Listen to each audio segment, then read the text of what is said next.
Traders diary में स्वागत है आपका। नमस्कार, मैं हूं आशीष चतुर्वेदी और मेरे साथ है वरुण दुबे। सबसे पहले देख लेते हैं कि ग्लोबल बाजारों से कैसे संकेत देखने को मिल रहे हैं। एसजीएक्स निफ्टी फिलहाल आपके सामने रखते हैं।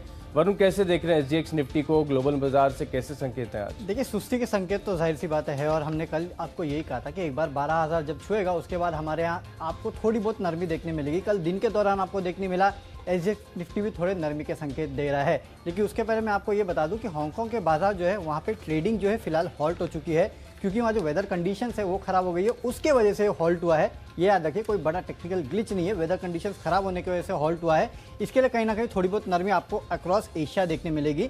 लेकिन यूएस के मार्केट्स देखिए चलते ही जा रहे हैं और मेरे ख्याल से जिस तरह से रोज कभी कोई बोलता है कि स्टिमुलस पैकेज के होप में चल रहे हैं, कभी कोई बोलता है कि अच्छे नतीजे आएंगे उसके होप में चल रहे हैं, मेरे ख्याल से चल रहे हैं। लोग सिर्फ कारण ढूंढ रहे हैं कि क्यों चल रहे हैं। ओवरऑल लिक्विडिटी जो है वो अभी भी स्ट्रांग है। हालांकि हमें यही देखना होगा कि 12,000 के लेवल्स पे हम सस्टेन नहीं कर पाए, वहां से नीचे आए हैं, तो हमारे मार्केट अब यहां से फिर से 12,000 के लिए पार करते हैं या नहीं करते हैं, ये हमारे लिए सबसे बड़ा क्वेश्चन मार्क होगा। ग्लोबल सेटअप यूएस यूरोप वो तो ठीक ठाक है, एशिया मिला जुला है और हांगकांग बंद है। लेकिन आज वो मोनेटोरियम की केस की सुनवाई है, राइट, तो वो सबसे बड़ा हैंगओवर रहेगा।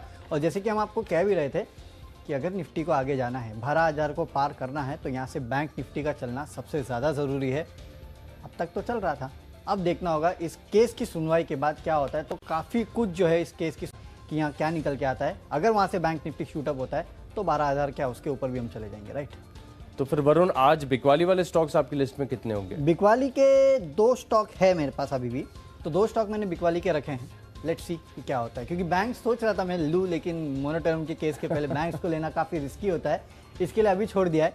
शायद ये केस की क्लैरिटी आ जाए तो कल हम बैंक्स को भी शामिल करेंगे। तो चलिए शुरुआत कर लेते। वरुण, आप शुरू करेंगे? डेफिनेटली। कैश का स्टॉक पहले बताता हूँ मैं आपको, और यहाँ पे एक छोटा ऑटो एंसिलरी काउंटर है और वो है राणे ब्रेक्स। बेसिकली हो या रहा है कि इस कंपनी की 15 तारीख को बोर्ड की बैठक है। अब बैठक में ये कंपनी नतीजों तो देगी, लेकिन इसके साथ साथ बायबैक के ऊपर विचार करने वाली है। तो ये बायबैक की जो खबर है ना, उसके चलते आज इस काउंटर में आपको अच्छी खासी तेजी देखने मिल सकती है। इसके लिए 607 के लक्ष्य के लिए आपको यहाँ ट्रेड करना है, 570 का एक स्टॉप लॉस रखना है। और इनफैक्ट राणे ब्रेक्स ही नहीं, राणे ग्रुप की जितनी कंपनियां हैं ना, आज सब में आपको मोमेंटम देखने मिल सकता है। खबर इसमें है, इसके लिए मैंने ये स्टॉक लिया है। तो ये वो कैश का स्टॉक है जहाँ पे मैं बेट करने की आज बात कर रहा हूँ, लेकिन याद रखिए ये एक इंट्राडे कॉल होगा। चलिए, तो कैश का स्टॉक मुझे पसंद आ रहा है, केईसी इंटरनेशनल। मैंने इस स्टॉक को आपको पहले भी इस शो के दौरान बताया कि जिस तरीके का स्ट्रक्चर बना हुआ है, खासतौर पर अगर आप डेली चार्ट पर देखेंगे तो इंडिकेटर्स सारे जो है पॉजिटिव होते हुए नजर आ रहे हैं। अब एक ब्रेकआउट जोन के आसपास कल चला गया है। कल अगर देखें तो अच्छी वॉल्यूम्स के साथ स्टॉक के अंदर खरीदारी भी देखने को मिली थी, जिसके चलते मुझे लग रहा है कि केईसी इंटरनेशनल आज भी यहाँ पर तेजी का रुख कायम देखने को मिलेगा। करीब 360 रुपये के लक्ष्य के लिए आप इसमें खरीदारी करेंगे। 342 का जो स्टॉप लॉस है वो आपको जरूर लगाना है। अगली जो कैटेगरी है वो है एफएनओ सेगमेंट से आज का फ्यूचर्स, और इस कैटेगरी में मैं एक बिकवाली वाला स्टॉक चुनना चाहूंगा। कल वरुण, बाजार को जब हम क्लोजली वॉच कर रहे थे तो एक खास ऑब्जर्वेशन रहा। कल देखिए बाजार में मूड माहौल ठीक ठाक था जब हमने 12,000 को हिट किया, लेकिन बैंकिंग एंड फाइनेंशियल से जो परफॉर्मेंस था वो म्यूटेड देखने को मिला। और एक और सेक्टर है ऑटो, खासतौर पर ऑटो और ऑटो एंसिलरी। बाजार की तेजी में बिल्कुल कल पार्टिसिपेट नहीं किया। इनफैक्ट कुछ स्टॉक ऐसे रहे जहां पर कुछ फ्रेश ब्रेकडाउन्स भी देखने को मिले। एक्साइड इंडस्ट्रीज, ये स्टॉक कल मेरे रडार पर आया था। कल यहाँ पर 50 डीएमए के नीचे स्टॉक ने ब्रेकडाउन दिया है, जिसके चलते मुझे लग रहा है कि अगर आज भी बाजार में आपको एक हल्का सा पुल बैक या फिर ऊपरी तरफ से मुनाफा वसूली देखने को मिलती है, तो जो सेक्टर्स जहां पर ऑलरेडी वीकनेस साफ नजर आ रही है, टेक्निकली जो स्टॉक्स कमजोर नजर आ रहे हैं, वहां पर जो गिरावट है वो गहराते हुए नजर आएगी।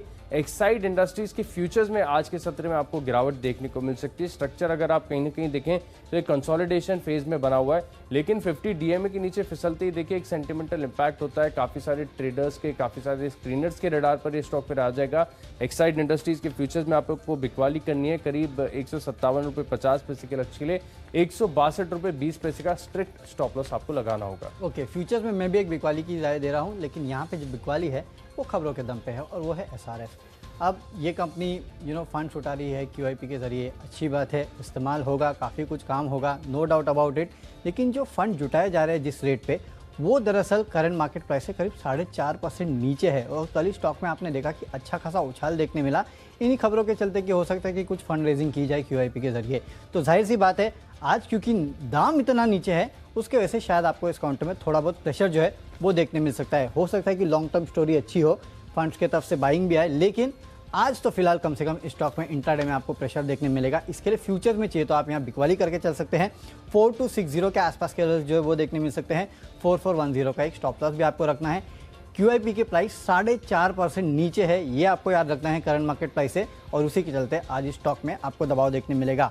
ऑप्शंस में जहां मैं खरीदारी की सलाह दे रहा हूं वो दरअसल है एक पेंट स्टॉक बर्जर पेंट्स। वैसे भी देखिए ओवरऑल अब फेस्टिवल सीजन शुरू हो रहा है, तो उसके चलते जितने भी कंज्यूमर रिलेटेड स्टॉक्स है ना, उनमें रह के तेज़ी देखने मिल रही है। कभी पेंट में तेज़ी देखने मिलती है, तो कभी कंज्यूमर ड्यूरेबल्स में तेज़ी देखने मिलती है, इलेक्ट्रिकल्स, तरह तरह की जो चीज़ें हैं जो लोग फेस्टिवल में खरीदते हैं वहाँ आपको तेज़ी देखने मिल रही है।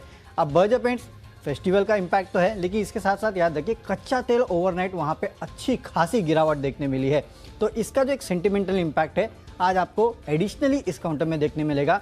इसके लिए क्योंकि 52 वीक हाई के आसपास ट्रेड कर रहा है, इसके लिए मैं कह रहा हूँ आपको ऑप्शन में ट्रेड कीजिएगा तो शायद आपको फायदा ज़्यादा होगा। 610 के आसपास का जो कॉल ऑप्शन है उसमें खरीदारी करके चलिए। 24 के आसपास का लक्ष्य जो है वो आपको आज इंट्राडे में इस काउंटर में देखने मिलेंगे। ऑप्शंस में 19.7 का एक स्टॉप लॉस भी आपको यहाँ रखना होगा। देखिए ऑप्शंस में मैं एक खरीदारी वाला ट्रेड बताना चाहता हूँ। ग्लेनमार्क ये स्टॉक लगातार मेरे रडार पर रहता है, और इनफैक्ट जब भी स्टॉक 500 रुपये के आसपास आता है मुझे स्टॉक में हलचल देखने को मिलती है।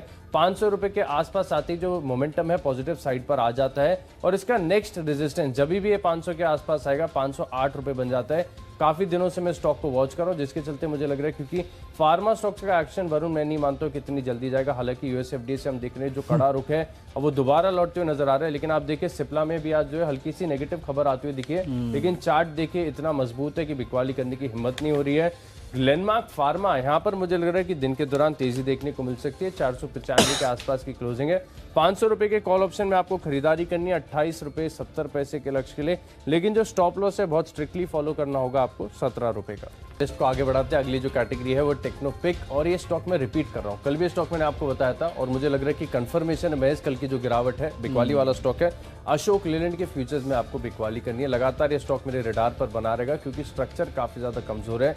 अच्छी खासी निचले स्तर से अगर आप देखें तो मार्च के बाद रिकवरी शानदार दिखाई स्टॉक ने, नो डाउट, लेकिन अब फिलहाल ऐसा लग रहा है ना कि ऊपर की तरफ इस स्टॉक को जाने में काफी ज्यादा दिक्कतें होंगी, और जैसे कि बाजार में मूड माहौल थोड़ा सा म्यूटेड देखने को मिलेगा। हो सकता है कि आज पूरे दिन में आपको इंडेक्स में एक रेंज बाउंड ट्रेड देखने को मिले। तो ऐसे में क्योंकि मैंने बता रहा था कि आपको जो कुछ सेक्टर्स ऐसे हैं जिन्होंने बिल्कुल पार्टिसिपेट नहीं किया, बैंकिंग एंड फाइनेंशियल्स को आप कर देख लीजिए, हर ऊपरी तरफ से बिकवाली देखने को मिली। ऑटो स्टॉक्स में सुस्ती थी, कल बाजार इतना तेज था। अशोक लेलैंड, टाटा मोटर्स, ये दो स्टॉक मैंने आपको बताए थे, दोनों में ही आप देखिए 2 से 2.5% की गिरावट देखने को मिली थी। दोनों एफएनओ के ट्रेड्स थे, तो 2% गिरना काफी ज्यादा सिग्निफिकेंट हो जाता है। अशोक लेलैंड के फ्यूचर्स मुझे लग रहा है कि गिरावट जो है एक्सटेंड होगी और ये स्टॉक जो है बेहतर तक फिसल सकता है, लेकिन स्टॉप लॉस थोड़ा दूर का। अगर आप रिस्क एंड रिवॉर्ड के हिसाब से देखें तो आपको हल्का सा फेवरेबल नजर नहीं आएगा, लेकिन मेरा 100% बायसनेस जो है वो गिरावट की तरफ है, और मुझे लग रहा है कि स्टॉप लॉस ट्रिगर होने की संभावना काफी कम है, लेकिन फिर भी इसे डिसिप्लिन के साथ फॉलो करेंगे। 75 रुपये 20 पैसे का स्टॉप लॉस लगाकर आप इसमें बिकवाली करेंगे 72 के लक्ष्य के लिए। चलिए ठीक है, तो जो टेक्निकल स्टॉक मैंने लिया है वो भी एक बिकवाली का ही है। आपने ऑटो लिया, मैंने ऑटो एंसिलरी ले लिया, और ये भी ए से ही है, यानी कि अपोलो टायर्स जो है उसमें आप बिकवाली करके चल सकते हैं फ्यूचर्स में। यहाँ पे देखिए ओवरऑल जो ऑटो और ऑटो एंसिलरी का सेटअप है ना वो थोड़ा वीक नज़र आ रहा है, एटलीस्ट इन स्टॉक्स में। जैसे कि आप मदरसन सुमी देख लीजिए, अपोलो टायर्स देख लीजिए, अशोक लेलैंड आपने बताया, तो इसके चलते आपको अपोलो टायर्स के जो फ्यूचर्स है उसमें बिकवाली करके चलना चाहिए। यहाँ पे 128.5 के आसपास के लक्ष्य जो है वो आपको देखने मिल सकते हैं। 135 का यहाँ एक आपको स्टॉप लॉस भी रखना है। वीक ओवरऑल ऑटो सेक्टर नज़र आ रहा है, और वैसे भी आप देखिए कि जिस तरह से एसजीएक्स निफ्टी दर्शा रहा है, लगता है यहाँ पे थोड़ी गिरावट देखने मिल सकती है। मेरे ख्याल से डाउ फ्यूचर्स तो अब करीब 120 पॉइंट के आसपास की गिरावट दिखा रहा है, तो मेरे ख्याल से दबाव आपको शायद आज मार्केट में ज़रूर देखने मिलेगा, और उसके चलते ऑटो एंसिलरी स्टॉक्स जो है उनमें काफ़ी हद तक दबाव जो है वो रह सकता है। अब फंडामेंटली स्टॉक्स की बात करते हैं, तो फंडामेंटल स्टॉक जो मुझे पसंद है वो है नारायण हृदयालय। आप देखिए आशीष कि किस तरह से शैल्बी के नंबर्स आए, काफ़ी बेहतर नंबर्स देखने मिल रहे हैं शैल्बी के, और खासकर प्रॉफिट और मार्जिन के फ्रंट पे इनके नंबर्स जो है वो काफ़ी अच्छे नज़र आ रहे हैं। तो ये जितनी भी कंपनी जो होटल बोल रहा हूँ मैं, जो health care basically hospital chain चलाती है, उनमें शायद आपको एक आज रब ऑफ इफेक्ट जो है वो देखने मिल सकता है। भले वो अपोलो हॉस्पिटल हो या फिर कोई भी छोटे मोटे हॉस्पिटल चेन हो, एस्टर डीएम हो, नारायण हेल्थ हो, इन सभी काउंटर्स में आपको थोड़ा बहुत अपटेक जो है वो देखने मिलेगा, और इसी के चलते यहाँ खरीदारी की सलाह दे रहा हूँ। फंडामेंटली काउंटर में कोई प्रॉब्लम है नहीं। 369 के आसपास के लक्ष्य के लिए आज इसको ट्रेड कर सकते हैं। 347 का आपको एक स्टॉप लॉस भी रखना है।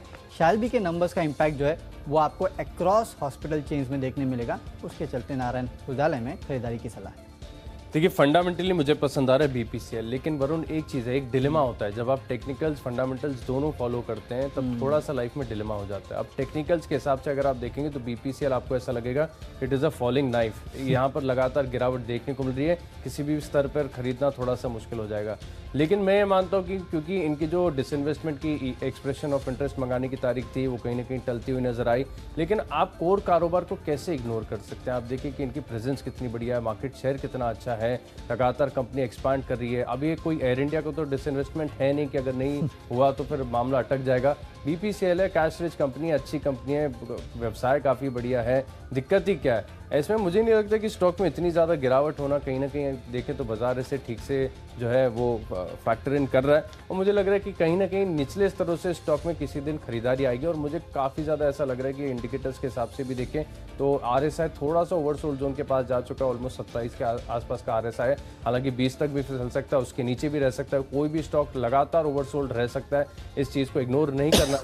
लेकिन फंडामेंटली अगर आप देखें ना तो ये स्टॉक मुझे काफ़ी ज़्यादा पसंद आ रहा है। आज जो मैंने आपको लेवल्स बता रहा हूँ टारगेट और स्टॉप लॉस, वो कल की क्लोजिंग और इंट्राडे बेसिस पर है, लेकिन इस स्टॉक पर आप जो है हल्के से निवेश का व्यू है या फिर एक पोजिशनल व्यू भी बनाकर चल सकते हैं। जिस स्तर पर ये स्टॉक आ चुका है पूरे व्यवसाय के हिसाब से काफ़ी ज़्यादा अट्रैक्टिव लग रही है कंपनी, और मुझे लग रहा है कि बीपीसीएल में इंट्राडे का भी व्यू आप बनाकर चल सकते हैं। 353 रुपये के लक्ष्य के लिए आप इसमें खरीदारी करेंगे, स्टॉप लॉस लगाना होगा 338 का। कल की क्लोजिंग के हिसाब से देखें तो जो स्टॉप लॉस है मैं आपको काफ़ी ज़्यादा स्ट्रिक्ट और काफ़ी ज़्यादा टाइट बता रहा हूँ, क्योंकि 342 के आसपास की क्लोजिंग है, केवल 338 रुपये का आप स्टॉप लॉस लगा रहे हैं, क्योंकि मैंने जैसे स्टार्टिंग में कहा it is a falling knife right now. अगर आप देखें तो स्टॉक में लगातार गिरावट देखने को मिल रही है, और हो सकता है कि टेक्निकल आधार पर अगर आप देखें तो आपको ऐसा लगेगा जो गिरावट है वो और गहराती हुई नजर आएगी। इसके लिए जो स्टॉप लॉस है इसका स्ट्रिक्टली आपको पालन करना होगा।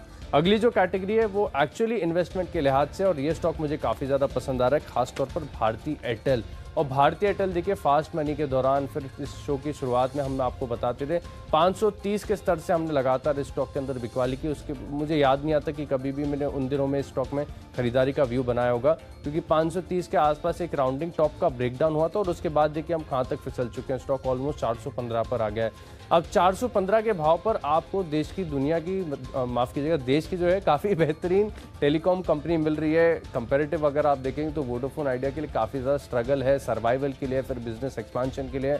रिलायंस जियो के लिए अपने आप कहीं ना कहीं अगर आप देखें तो नेटवर्क के इंटीग्रेशन के थोड़े से चैलेंजेस नज़र आते हैं, लेकिन भारतीय Airtel well established well experienced player है, ये गेम में बना रहेगा, यहाँ पर ग्रोथ भी देखने को मिलेगी। और भारतीय एयरटेल, क्योंकि मैं आपको रोज ब्रोकरेज हाउस की रिपोर्ट्स बताता हूँ, ये एकमात्र ऐसा स्टॉक है जिसमें हफ्ते में कम से कम 4 से 5 रिपोर्ट आती हैं, लगातार रिपोर्ट्स का फ्लो लगा ही रहता है। सारी ओवरऑल ब्रोकरेज हाउस अगर आप देखें तो स्टॉक पर पॉजिटिव हैं, और ऐसे आगे जाकर माना जा रहा है, क्योंकि इंडस्ट्री में अगर आप देखें तो कहीं ना कहीं जो एक एआरपी उसकी ग्रोथ को लेकर के कहीं ना कहीं सहमति है, इसका फ़ायदा जो ऑलरेडी स्ट्रॉन्ग प्लेयर्स हैं ना इनको भी देखने को मिलेगा। वैसे मैं एक चीज़ क्लैरिफाई कर दूं कि मैं वोडाफोन आइडिया पर भी बुलिश हूं लेकिन भारतीय एयरटेल को भी इग्नोर नहीं करना चाहिए, भाव से बहुत बढ़िया लग रहा है। 550 रुपये का व्यू बनाना है इसमें, और मुझे लग रहा है कि एक साल के दौरान यहाँ पर लगभग 30% की अपसाइड आपको देखने को मिलेगी। तो इंटरेस्टिंग बात यह है कि लगातार रिपोर्ट्स आती है और कोई डाउनग्रेड नहीं करता है इसको। Exactly. सब के सब वही 650-700 का टारगेट दे रहे, इतने गिरावट के बाद भी कोई डाउनग्रेड करने को तैयार नहीं। और इनफैक्ट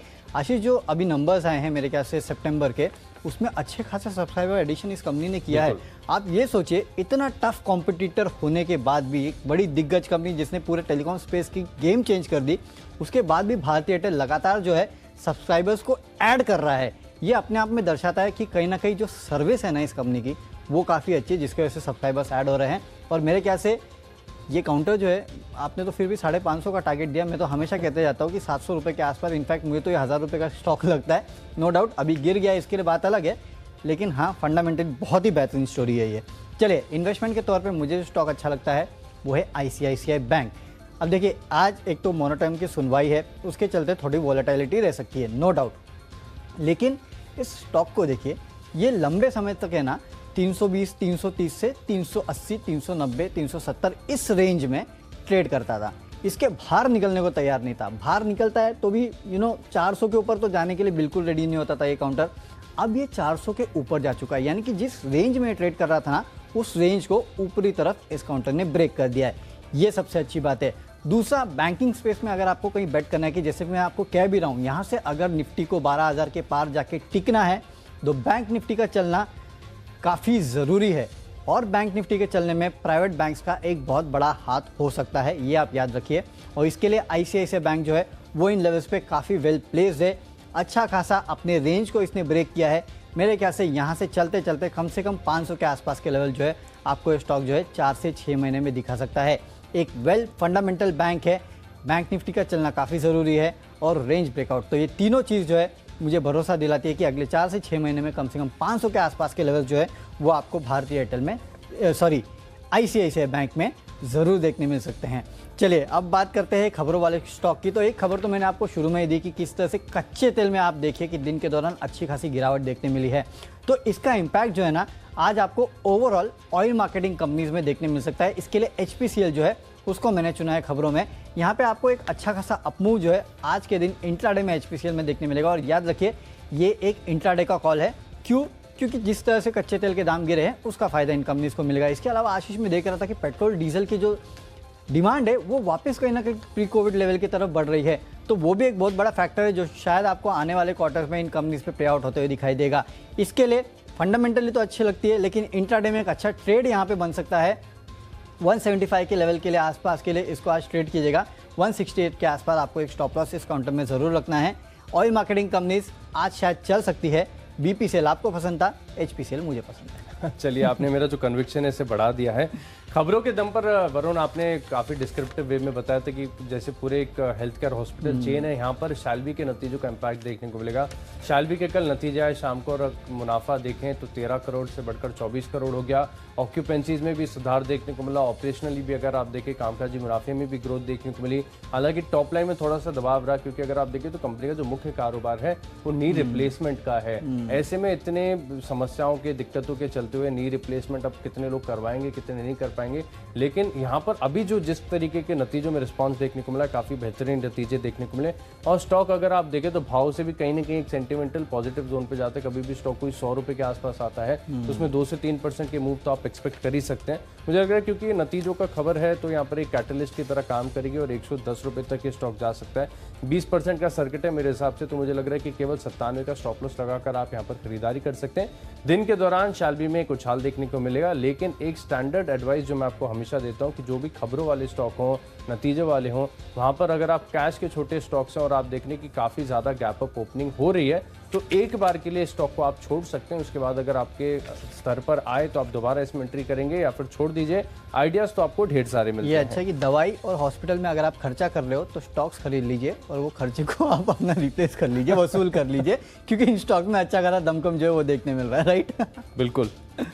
चलिए आखिरी कैटेगरी जो है ट्रेडर्स डायरी की वो होती है माय चॉइस, जिसमें हमें मिलती है फ्रीडम। हम कोई भी स्टॉक कैसे भी चूज कर सकते हैं। तो इसमें सबसे पहला स्टॉक जो है मैं बिकवाली वाला चुनना चाहूँगा, HDFC लिमिटेड। ये स्टॉक मुझे थोड़ा सा कमजोर लग रहा है। देखिए मैं मान रहा हूँ कि बाजार में जो है कल की तेजी में जो बैंकिंग और फाइनेंशियल स्टॉक्स ने एक अंडर परफॉर्मेंस दिखाया ना, थोड़ा सा कंसर्निंग है। हालांकि पिछले हफ्ते को अगर आप देखेंगे तो बैंकिंग फाइनेंशियल्स ने ब्यूटीफुली आउट परफॉर्म किया पूरे बाजार को, लेकिन कल मुझे लग रहा है कल जब बाजार को सबसे ज़्यादा ज़रूरत थी तब बैंकिंग और फाइनेंशियल स्टॉक्स ने बिल्कुल साथ नहीं दिया। दिग्गज HDFC के फ्यूचर्स में आपको बिकवाली करनी है। HDFC लिमिटेड अगर चार्ट पैटर्न्स भी देखें तो अच्छी खासी तेजी के बाद अब कहीं ना कहीं लग रहा है या तो स्टॉक एक नैरो रेंज में फंस जाएगा या फिर यहाँ से एक ब्रेकडाउन देखने को मिलेगा। मैं बेट कर रहा हूँ कि दिन के दौरान इस स्टॉक में ब्रेकडाउन देखने को मिलेगा। 1912 रुपये के लक्ष्य के लिए आपको इसमें बिकवाली करनी है और 1995 का 1970 के आसपास की क्लोजिंग है, 1995 का स्टॉप लॉस लगाकर आप इस स्टॉक में बिकवाली करेंगे। एक और NBFC स्टॉक है पिरामल एंटरप्राइज, हाई बीटा है। HDFC लिमिटेड के भी मुकाबले अगर आप देखेंगे तो ज़्यादा हाई बीटा है। बाजार में अगर गिरावट होती है तो स्वाभाविक है पिरामल एंटरप्राइज में भी आपको बढ़िया दबाव देखने को मिलेगा। मुझे लग रहा है कि दिन के दौरान, क्योंकि स्ट्रक्चर भी अगर आप कहीं ना कहीं देखें तो चार्ट का ऐसा लग रहा है HDFC लिमिटेड हालांकि स्ट्रक्चर बढ़िया है लेकिन पिरामल एंटरप्राइज एक इनहेरेंट वीकनेस मुझे नज़र आ रही है। और मुझे लग रहा है कि कहीं ना कहीं फिर से मैं यही कहना चाहता हूँ कि बाजार अगर दायरे में फंसता है या फिर ऊपरी तरफ से गिरावट आती है तो ऐसे स्टॉक्स को आपको जल्दी से मॉनिटर करना है। यहाँ पर आपको बिकवाली के ट्रेड्स काफ़ी ज़्यादा मौके मिलते हुए नजर आएंगे। 1270 रुपये के लक्ष्य के लिए आप इस स्टॉक को अपनी वॉच लिस्ट में शामिल कर लीजिए। शॉर्ट पोजीशन लेना है 1340 रुपये का स्टॉप लॉस लगाकर। आखिरी स्टॉक है मेरी लिस्ट में, खरीदारी करनी है यूपीएल के फ्यूचर्स में, क्योंकि यूपीएल के चार्ट पैटर्न को अगर आप देखेंगे तो डेली चार्ट पर आपको एक हेड एंड शोल्डर टाइप का स्ट्रक्चर बना है। हालांकि इतना पिक्चर परफेक्ट जैसे किताबों में आप देखते हैं वैसा है नहीं, लेकिन फिलहाल कल के सत्र में अच्छी वॉल्यूम्स के साथ इस स्टॉक में खरीदारी देखने को मिली थी।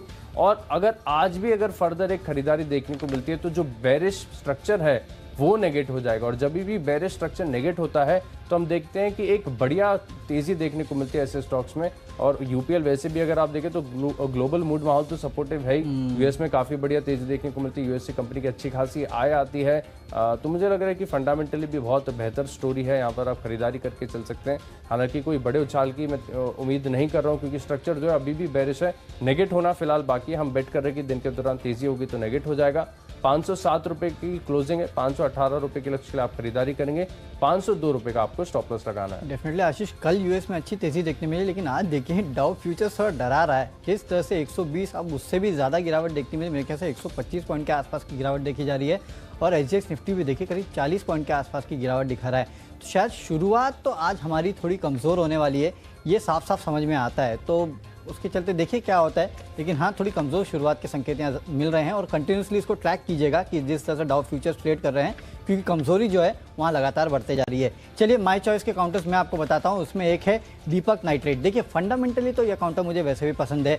अब इस कंपनी के लिए खबर ये आई है कि इस कंपनी ने एक और सब्सिडरी को इनकॉर्पोरेट किया है। बेसिकली कुछ केमिकल इंटरमीडिएट प्रोडक्ट्स बनाने के लिए इस कंपनी जो है दीपक क्लीन टेक लिमिटेड, इसको इन्होंने इनकॉर्पोरेट किया है।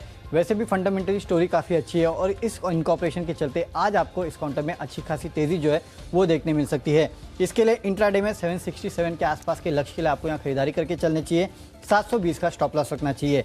आखिरी दो माय चॉइस काउंटर्स है वो बेसिकली कंजम्पशन से रिलेटेड है। एक तो एडीएफ फूड और दूसरा डीएफएम फूड। अब हुआ क्या है कि दरअसल अगर आप देखें तो सितंबर तिमाही में इन दोनों स्टॉक्स में कुछ बड़े निवेशकों ने जम के खरीदारी की है, तो उसका इम्पैक्ट जो है आज आपको इंट्राडे में काउंटर्स में देखने मिल सकता है। इसके अलावा आशीष में ओवर द वीकेंड खबर पड़ रहा था कि पेप्सिको जो है वो इंडिया में अपना निवेश जो है वो बढ़ाने वाली है। अब निवेश किस स्पेस में बढ़ा रही है? बेसिकली वो स्नैक्स के स्पेस पे बढ़ा रही है। उनका ये कहना है कि आगे चल के इंडिया के कंजम्पशन में तो आपको जोरदार बढ़ोतरी देखने मिलेगी। इसके अलावा जो स्नैक मार्केट है ना, यानी कि आपके वेफर्स, चिप्स, ये जो होते हैं, उसमें अच्छी खासी बढ़ोतरी देखने मिल सकती है। और वैसे भी फेस्टिवल सीजन शुरू होने ही वाला है, तो इसके चलते उन्होंने अपना निवेश वैसे भी बढ़ा दिया है और आगे उनको आगे बहुत अच्छी ग्रोथ भी दिखती है। तो इसका इम्पैक्ट बेसिकली अगर आप देखें तो ओवरऑल जितनी स्नैक वाली कंपनी है ना, उनमें देखने आपको मिल सकता है। और डीएफएम फूड जो है वो जो क्रैक्स करके आता है ना, वो चिप्स वो बनाने का काम करती है। हो सकता है मैं प्रताप स्नैक्स भी लेता, लेकिन नो डाउट अभी डीएफएम फूड, क्योंकि डीएफएम फूड में एक एडिशनल चीज़ ये है कि यहाँ पे बड़े दिग्गज लोग जो है, इन्वेस्टर्स जो है वो भी खरीदारी कर रहे हैं। तो इसके चलते डीएफएम फूड और एडीएफ फूड इन दोनों ही काउंटर्स में आपको खरीदारी करके चलना चाहिए। एडीएफ फूड में इंट्राडे में 428 के आसपास के लेवल देखने मिल सकते हैं और डीएफएम फूड में आपको 350 के लेवल जो है वो इंट्राडे में देखने मिल सकते हैं। इनफैक्ट डीएफएम फूड ये एक ऐसा काउंटर मेरे ख्याल से अगले कुछ दिनों तक शायद ये थोड़ा मोमेंटम जो है वो इस काउंटर में बना भी रह सकता है। चलिए, तो हमारे जो स्टॉक्स है वो तो अब पूरे हो चुके हैं। एक बार पूरे स्टॉक्स की सूची जो है उस पर नज़र डाल लेते हैं। कैश का काउंटर जो मुझे पसंद आ रहा है वो है राणे ब्रेक्स, क्योंकि इस कंपनी की बोर्ड बैठक है 15 अक्टूबर को, जहां बायबैक पर विचार किया जाएगा। इसके लिए आज यहां अच्छा मोमेंटम देखने मिल सकता है। एसआरएफ लिमिटेड जो QIP लॉन्च किया है वो करंट मार्केट प्राइस से 4.5% नीचे है, उसके चलते एसआरएफ में थोड़ा दबाव आज बन सकता है, तो बिकवाली करके चलिए। बर्जर पेंट्स के 610 के कॉल ऑप्शन में खरीदारी करके चलिए। 24 के लक्ष्य देखने मिल सकते हैं। अपोलो टायर्स टेक्निकली वीक लग रहा है, आज यहाँ आप फ्यूचर्स में बेच के चल सकते हैं। फंडामेंटली नारायण हृदयालय अच्छा लग रहा है, क्योंकि शैल्बी के जो नंबर्स आए हैं उसका इम्पैक्ट ओवरऑल जो हॉस्पिटल चेन्स है उनमें आपको देखने मिलेगा। इसके लिए आज यहाँ खरीदारी कर सकते हैं 369 के लेवल्स के लिए। ICICI बैंक 400 के ऊपर टिका है, लगता है कि अगले 4 से 6 महीने में 500 के लेवल ये दिखा सकता है, तो इन्वेस्टमेंट के तौर पे ये आप इस काउंटर को अपने पोर्टफोलियो में रख सकते हैं। खबरों के चलते क्योंकि कच्चे तेल में दबाव देखने मिला है, इसके लिए HPCL में आज खरीदारी करके चलिए। इंट्राडे में आपको 175 के आसपास के लक्ष्य देखने मिलेंगे। माई चॉइस में दीपक नाइट्रेट को खरीदिए 767 के लक्ष्य के लिए। ADF फूड और DFM फूड दोनों ही काउंटर्स को आप खरीद सकते हैं। कुछ बड़े निवेशक जो है इसमें खरीदारी कर रहे हैं, इसके लिए ADF फूड में 428 के लेवल्स और DFM फूड में आपको 350 का लेवल जो है वो इंट्राडे में देखने मिल सकता है। और इसमें जो मेरा पसंदीदा पिक है वो है ICICI बैंक। बैंकिंग स्पेस वैसे भी अगले कुछ दिनों तक हो सकता है कि काफ़ी हाईलाइट रहे। साथ साथ अगर निफ्टी को यहाँ से आगे बढ़ना है तो बैंक निफ्टी का पार्टिसिपेशन काफ़ी ज़रूरी है। और वैसे भी ICICI बैंक देखिए लग रहा है कि बेहतर मोमेंटम गेन कर रहा है, इसके लिए मुझे लगता है 4 से 6 महीने में आपको 500 के लेवल जो है इसमें ज़रूर देखने मिलेंगे। तो चलिए कैश का स्टॉक मैंने बताया आपको KEC इंटरनेशनल ब्रेकआउट जोन के पास है, दिन के दौरान तेजी देखने को मिल सकती है। 360 रुपए के लक्ष्य खरीदा करेंगे। एक्साइड इंडस्ट्रीज कल 50 DMA के नीचे एक ब्रेकडाउन देखने को मिला है, 157.50 के लक्ष्य के लिए आप शॉर्ट पोजीशन लेंगे। ग्लेनमार्क में तेजी देखने को मिल सकती है, स्टॉक 508 रुपए तक जा सकता है। 500 की कॉल ऑप्शन खरीदारी करेंगे 28 रुपए 70 पैसे के लक्ष्य के लिए। अशोक लेलैंड कल ये स्टॉक हमने आपको बताया था, यहाँ पर गिरावट देखने को मिली थी, मुझे लग रहा है कि जो गिरावट है वो फर्दर यहाँ पर बढ़ती हुई नजर आएगी। 72 रुपए के लक्ष्य के लिए शॉर्ट पोजीशन लेंगे। BPCL भाव से काफी बढ़िया लग रहा है, 353 रुपए के लक्ष्य के लिए खरीदारी करेंगे। और निवेश के लिहाज से बेहतरीन कंपनी है भारती एयरटेल। टेलीकॉम स्पेस में अगर आप देखें तो सबसे फंडामेंटली बेहतर और मजबूत कंपनी है। 1 साल का समय देना है, मुझे लग रहा है स्टॉक दोबारा 550 रुपए तक जाएगा। खबरों का एक्शन देखने को मिलेगा, शैल भी नतीजे दमदार देखने को मिले, मुनाफा दुगना हुआ। 110 के लक्ष्य के लिए आप इंट्राडे पोजीशन लेंगे।